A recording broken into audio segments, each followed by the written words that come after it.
Traveler, Paimon, it's been a long time. Oh, hey, Hoishin! Long time no see!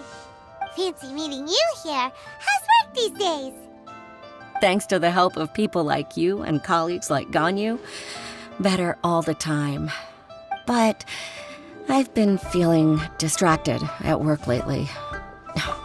I just feel constantly agitated. It's a long story. But my father, he's thinking of stepping down from the Tianshu position due to health issues. Huh? What's wrong with Uncle Tian? Nothing specifically. He's not unwell. He says he's just increasingly low on energy these days. He's always said, old age comes for us all in the end. Still, I just can't help but feel a little emotional watching it happen to him. Anyway, my father's currently on the second floor of Yangsheng Tea House. Why don't you come pay him a visit with me? He seems very fond of you, too. I'm sure chatting with you will make him very happy. Sure, let's go!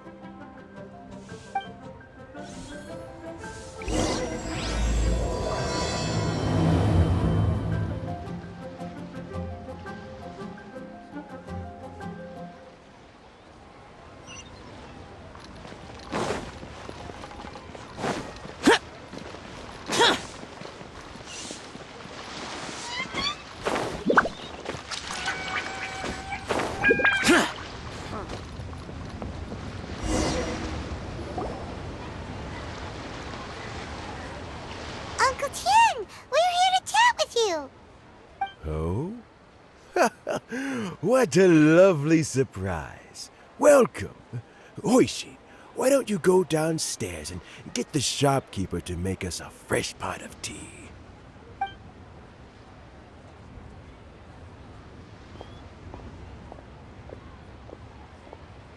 I heard that you've been traveling all over the place recently. I would very much like to hear your adventure stories. Hoishin told you, didn't she? Don't worry, I'm quite all right. It's just the years gradually catching up with me. As I grow older, I'm starting to find that with many things, though the mind is willing, the flesh is weak. Especially recently, I've noticed a rather drastic drop in my energy levels. I am still very much in good standing as the Tianshu today. Nevertheless, I wish to pass on the position before my mental acuity begins to decline beyond redemption. How difficult is it to transfer the Tianshu position? Oh, well, you see, the Tianshu is a rather unique position among the Liyue Qixing. Historically speaking, the Tianshu rarely appears in public. We stay behind the scenes, planning and giving advice, so a public selection process would not be suitable. We also want to keep any prospective Tianshu candidates free from influence by outside forces, so we tend to be as discreet as possible in their assessment and appointment. For these reasons, the incumbent Tianshu typically recommends their candidate of choice, and this is then approved by the other Qixing members. So in other words, you pick someone, and then Lady Keqing, Lady Ningguang, and the other Qixing appoint them? Correct. Unfortunately, due to my health, I won't be able to assess every candidate myself. Not to despair, however, because I found someone exceptionally capable to act on my behalf as assessment officer. In fact, I believe you recently became acquainted with her yourself. Oh? Who is it? I'm heartbroken. I thought it might take you a little longer than this to forget all about me.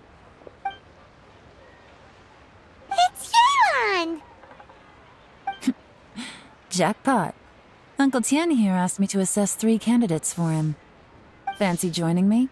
You'll be among the first to get to know the next Tianshu. Might be a good opportunity for you. What do you think?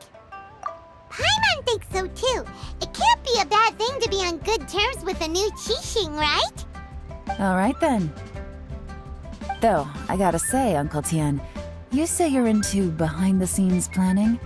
My work's of the covert variety too. Don't you think I might make a good Tianshu? Huh? Yelan, you want to be the next Tianshu? I'm not opposed to the idea, but I suspect Ningguang wouldn't let you go very easily after how long you've been working together. So, how about this? If your investigation reveals that none of the other candidates are qualified for the position, I'll recommend you for the job. Deal. Well, you guys take your time. Everything's all set for the assessments to go ahead. Meet me on the first floor when you're ready. Until then, have a pleasant conversation. Oh, and no need to pay for your tea. As the new owner of this fine establishment, this runs on the house.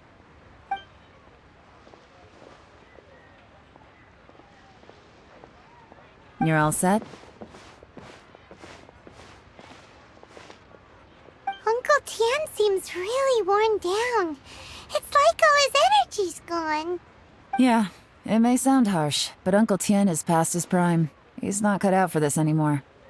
So he's recommended 3 candidates. Their names are Qianwei, Mingbo, and Zhi. Qianwei is a wealthy entrepreneur. Mingbo works at the Liyue Ministry of Civil Affairs, and Zhi is focused on study and travel. Try to keep all that in mind. Of course, it doesn't really matter if you forget, since we'll be assessing them at Yuehai Pavilion in a short while. Qianwei, Mingbo, Zhi. Paimon should be able to remember their names, but what does the assessment involve exactly? Let's leave that until we get to Yuehai Pavilion. All right. Heads in the game, people. The stakes don't get much higher than a change in the Qixing. We can't afford to miss anything, no matter how small. Got it. We'll keep our eyes wide open.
My legs are getting sore. What is wrong with this assessment officer? This is a huge occasion and I don't even get a chair. I've dealt with all kinds of people in my time, but never have I been made to stand while I'm waiting for an appointment. Oh, I think it's fine. That's called being complacent. If you're happy to just accept the way things are, you'll never be able to change anything in the future. Oh, come on. That's just... Now you're just being unreasonable. All right, you two. Let's not get into a big argument over this. It's not worth it. Qianwei, that was a bit uncalled for. And Mingbo, cut him some slack. We've all been standing around for a while. It's natural to be getting irritable. Look, how about this? There's no rule saying we're obliged to stand up while we wait, so why don't we borrow some chairs from the guild nearby? Fine. They're not the best quality chairs, to be sure. But under the circumstances, it would be better than nothing. It looks like all 3 candidates have arrived. We'll meet them formally soon, Before that, let me run you through the assessment process. I've split it into 2 stages: current affairs and planning, and face-to-face interview. In the first stage, candidates are required to submit a manifesto for Liyue's development. In the second stage, we will ask them some questions in person. Writing a manifesto takes time, so I informed them of this requirement in advance. These are the reports they submitted. Wow, one of them is really thick. It's also worth mentioning a stipulation I gave them. Whoever is appointed as the new Tianshu will be expected to implement their plan as put forward in their manifesto. Failing the occurrence of some cataclysmic event, they will not be permitted to change their plan. Therefore, these 3 piles of documents in front of us represent where each candidate stands on key policy issues. There's still some time. Have a skim through, get a first impression of what each person's proposing. I'll be waiting off to the side. Just let me know when you're done.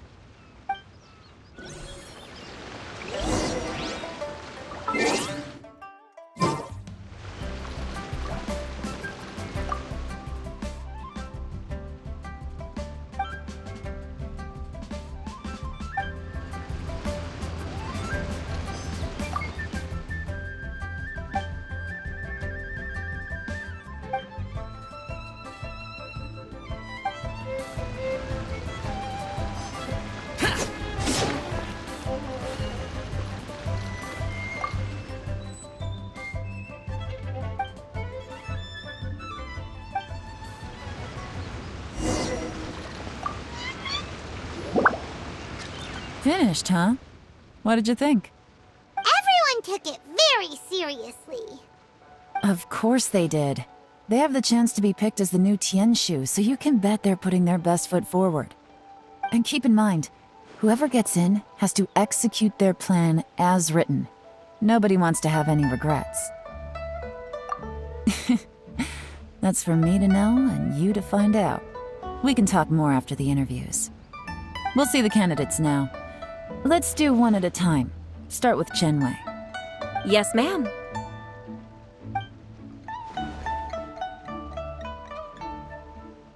Oh? So you 2 are the assessment officers, are you? I had assumed that given the great import of this situation, Lady Ningguang would perhaps be assessing us in person. I certainly hadn't imagined I'd be seeing 2 entirely unfamiliar faces. I trust you've read through my manifesto? I'd be more than happy to clarify any details you found difficult to grasp. It was written with an expert audience in mind, after all. Mind your tone, mister. Relax. It wasn't intended as a personal slight against anyone in particular. I was simply stating a fact. Cloud Retainer? You know this Adeptus? Oh, yes, I remember now. You must be the traveler that people are constantly talking about. With your sterling reputation, you must have a respectable level of erudition. Perhaps you will be able to understand the concepts I have put forward. Although I shouldn't get my hopes up. Oh, is it my turn? Yes. Please introduce yourself. I'm, Mingbo. I work in the Ministry of Civil Affairs. I've worked there for, 9 years, 5 months, and 3 days. In that time, I've handled, 2,347 cases. I have 12 active cases at the moment. They should be concluded in, 16 days? My current work is related to urban planning, and I'm also responsible for, auditing the accounts. To be more precise, there are 3 parts to the accounts, namely... Is it just Paimon, or is he not very good at public speaking?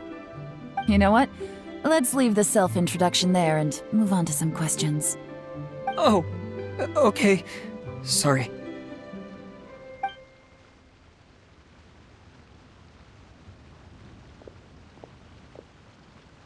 Hello. Not gonna lie, I'm feeling a little nervous. What would you like to know?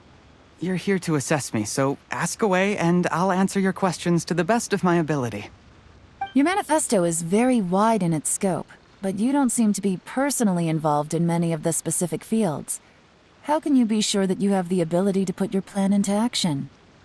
Very fair question. I completely understand where you're coming from. But I'm confident in my plan.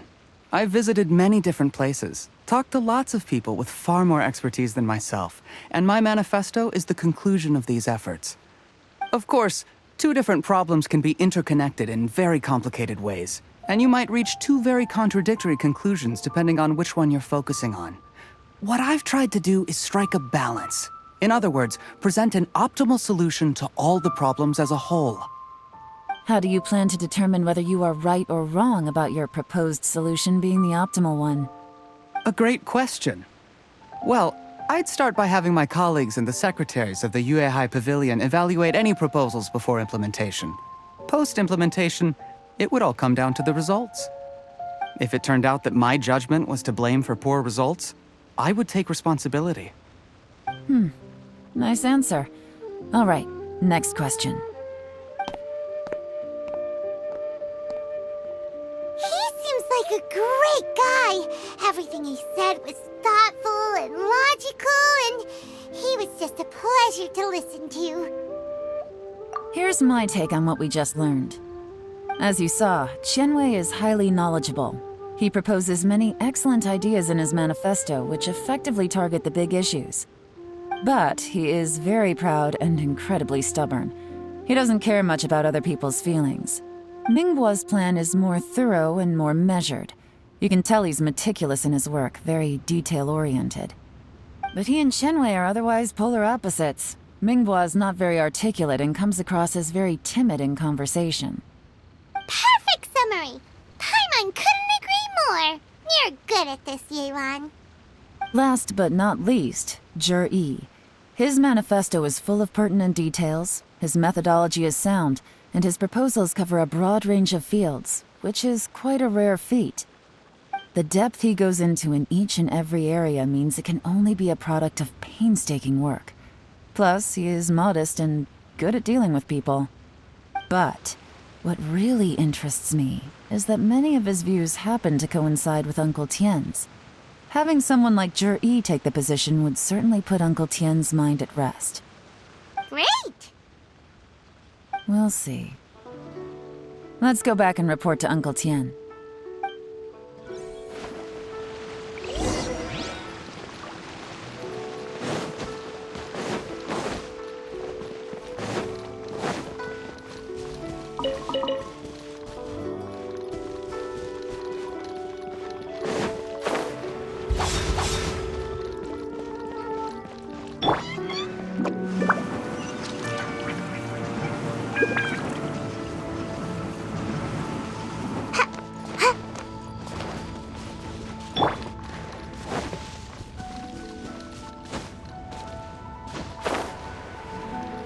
Useless.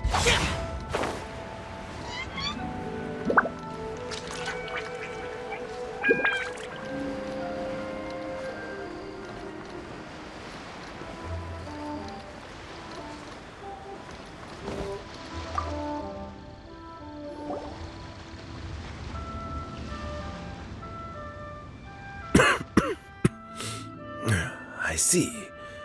Then it's more or less as I anticipated. All right, then let me ask this. The ideas in Zhi's manifesto are very similar to your own. Is there any particular reason behind this?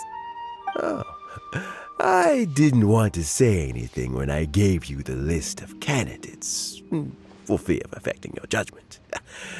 But I can tell you now. Those 3 candidates have all studied under me in the past. It's only natural that they share some similarities with me. But Qianwei went on to focus on his business, and Mingbo has always been occupied with his work at the Ministry of Civil Affairs. Of all of them, Zhi was with me for the longest duration. Whoa! So how did you get to know them all, Uncle Tien? Qianwei was referred to me by an old friend. Mingbo came to my attention in the course of my work, and as for Zhi, That was pure happenstance. We first met while fishing. Gradually, as we got to know each other, we started discussing all sorts of topics. Juri came from a poor family, and his parents died when he was very young. But he was a gifted student and a fast learner. He reminded me of a younger version of myself, so I started out giving him a few words of advice when we were out fishing and noticed how quickly he got on.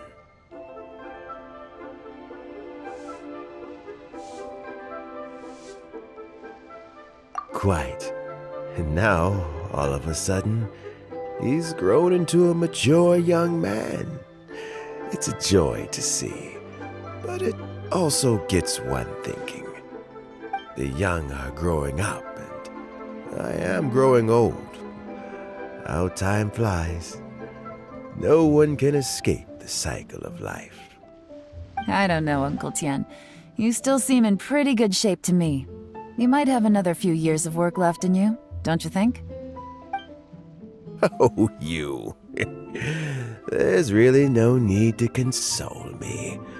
Having less energy than I used to isn't such a bad thing. It just means I finally have a good reason to retire and spend my days doing what old men like me should be doing.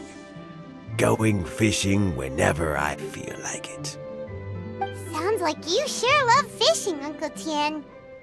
Ooh, there's nothing quite like fishing to pass the time. Ooh, and freshly caught fish, they make the most beautiful fish soup with barely any preparation required. Fresh fish soup. Sounds tasty. Doesn't it? Also, some time ago, Juri purchased a very special recipe from an old fisherman.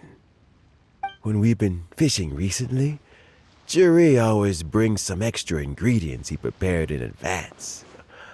The addition of these makes the soup taste even more wonderful. That flavor makes for a fond memory. But at my age, who knows how many more chances I have left to taste it again.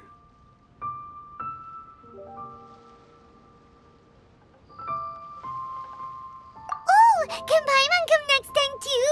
Paimon really wants to try it. Let's get back to the matter at hand. Uncle Tian, we've reported back. Do you have a verdict? I appointed you as the assessment officer, and I trust your judgment. Had you not asked me why Juri's ideas were so similar to mine, I was not going to mention my history with any of them. This decision must be guided by what is fair and right. Please disregard all other considerations and make your final decision only after a thorough review of each candidate's talents and capabilities. Remember, you must be thorough. Understood. Come on, let's go talk somewhere else. Bye-bye, Uncle Tian. Look after yourself.